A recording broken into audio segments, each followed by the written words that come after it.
नमस्कार। प्रभा साक्षी न्यूज नाटक और आप सभी का स्वागत है। पावन संगम की धर्म धरा में धर्म, अध्यात्म और आस्था के महासंगम प्रयागराज महाकुंभ में अब तक करीब 53 करोड़ लोग पुण्य स्नान कर चुके हैं। इसके साथ ही मात्र 33 दिनों में 50 करोड़ से अधिक श्रद्धालुओं के आगमन से इतिहास भी बन गया है। यह भारत की धार्मिक और सांस्कृतिक एकता की अद्वितीय एकता की मिसाल है। सनातन के इस विराट दर्शन के अलग अलग निहितार्थ साधु समाज, धर्माचार्य और शोध संस्थान बता रहे हैं।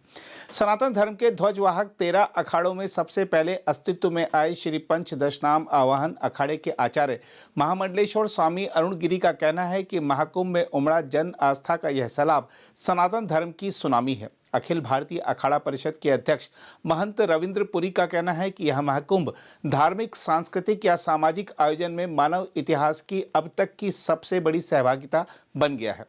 इसके साथ ही डिजिटल महाकुंभ के संकल्प से युवाओं की निकटता भी बढ़ी है। जो युवा पूर्व की सत्ता में धर्म और सनातन को लेकर उदासीन या निरपेक्ष था, वह अब उत्सुकतावश सनातन को निकट से देखने महाकुंभ आया। इस तरह सत्ता में यूपी के सीएम योगी आदित्यनाथ का हिंदुत्व और सनातन का चेहरा युवाओं के लिए नया फेस बन गया। दूसरी ओर मुख्यमंत्री का मानना है कि अपनी संस्कृति और परंपराओं को सम्मान देकर किस तरह देश की एकता और आर्थिकी को प्रोत्साहित किया जा सकता है, यह महाकुंभ के अवसर पर सहज ही अनुभव किया जा सकता है। मुख्यमंत्री ने कहा है कि प्रधानमंत्री नरेंद्र मोदी के मार्गदर्शन में अयोध्या, काशी और प्रयागराज में जिस प्रकार श्रद्धालुओं का आगमन हो रहा है, उसने भारतीय संस्कृति को नई पहचान तो दी ही है, अर्थव्यवस्था को भी बड़ा बूस्ट दिया है। उन्होंने कहा, अयोध्या, काशी और प्रयागराज ने भारत के पोटेंशियल को दर्शाया है। ये हमारा सौभाग्य है कि प्रधानमंत्री मोदी जी के मार्गदर्शन और नेतृत्व में पिछले 10 वर्ष के अंदर देश के अंदर जो एक माहौल खड़ा हुआ,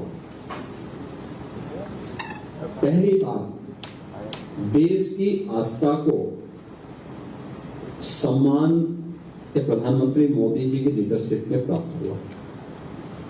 उन्होंने भारत के इस पोटेंशियल को पहचाना और आज भारत के अंदर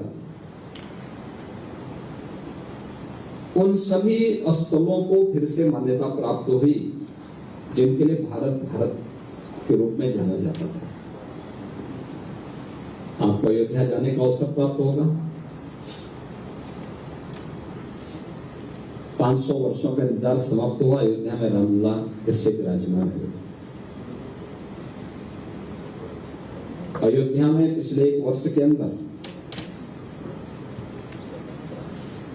जो टोटल श्रद्धालु और पर्यटक अयोध्या में आए, उसकी गिनती कर पाना बहुत चुनौतीपूर्ण है। और चुनौतीपूर्ण इसलिए है क्योंकि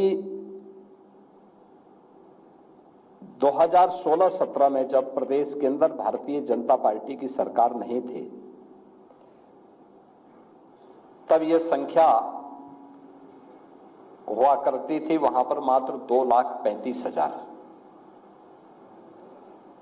और 2024 में अगर श्रद्धालुओं की संख्या को हम वहां की दृष्टि से देखेंगे तो ये संख्या लगभग 14 से 15 करोड़ से अधिक श्रद्धालु अकेले अयोध्या धाम में आए।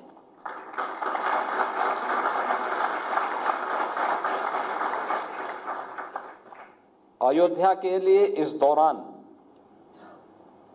जो पब्लिक कंट्रीब्यूशन प्राप्त हुआ, उसका अंदाजा आप देख सकते हैं कि उन्होंने अयोध्या के विकास के लिए, जैसे राम जन्मभूमि न्यास के लिए पब्लिक ने जो कंट्रीब्यूशन किया, श्रद्धालु जनों की सुविधा के लिए जो कुछ भी वहां पर वर्तमान में हो रहा है, सभी श्रद्धालु जनों के द्वारा किए गए कंट्रीब्यूशन का ही परिणाम है। मैं पूछना चाहूंगा कि कोई निवेश आज के दिन पे ऐसा है क्या जहां पे आप जो मूल पूंजी लगाएंगे वो मूल पूंजी के साथ साथ उतना अतिरिक्त प्रॉफिट कमा करके वह आपको, यानी वो प्रोजेक्ट मात्र 21 दिन में उतना पैसा कमा ले। लेकिन ये स्पिरिचुअल टूरिज्म में संभव है और ये प्रयागराज में एक जगह में हुआ है। ऐसे ही लाखों लोगों को कार्य मिला है, उनकी आमदनी बढ़ी है और ये आमदनी अल्टीमेटली यूपी की आमदनी के साथ बढ़ने जा रही है। मेरा अनुमान है कि यह संख्या 60 करोड़ तक पहुंचती है तो मान के चलिए कि यूपी की जो इकोनॉमी होगी वह लगभग 3.25 से लेकर 3.5 लाख करोड़ रुपए की अतिरिक्त यूपी की जीडीपी में बढ़ोतरी होने वाली है।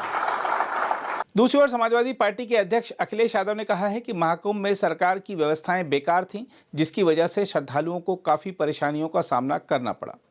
जानकारी वहां से मिल रही है, जो आ रहे हैं श्रद्धालु लोग, तो बड़े पैमाने पे व्यवस्थाएं खराब है वहां पर। दुख इस बात का है कि मुख्यमंत्री जी ने ये कहा कि हम 100 करोड़ लोगों का इंतजाम कर रहे हैं, लेकिन कुछ ही करोड़ पहुंचे हैं लोग, सब व्यवस्था खराब हो गई, भगदड़ मची, लोगों की जान गई। किसकी जान गई अभी तक सूची नहीं आई, कितनों की जान गई ये सूची नहीं आई। खोया पाया केंद्र में लोग भटके, उसके बाद थानों में गए, थानों से वापस भेज दिया गया, कहा गया कि जाइए जहां से आप चले हैं, जहां के रहने वाले वहां जाकर के एफआईआर दर्ज कराइए। हमने आपने देखा सब सड़कें जाम रही, सड़कों पर कई घंटों रात लोगों ने गाड़ियों में गुजारी है। एक बार तो ऐसा समय आया कि उत्तर प्रदेश से लेकर के मध्य प्रदेश तक 300 किलोमीटर तक जाम था, लोग दर्शन नहीं कर पाए। लोग बनारस गए, कई श्रद्धालुओं की जान चली गई। अयोध्या गए, कई श्रद्धालुओं की जान चली गई। कुछ लोग गोरखपुर लौट रहे थे श्रद्धालु, उनकी जान चली गई एक्सीडेंट में।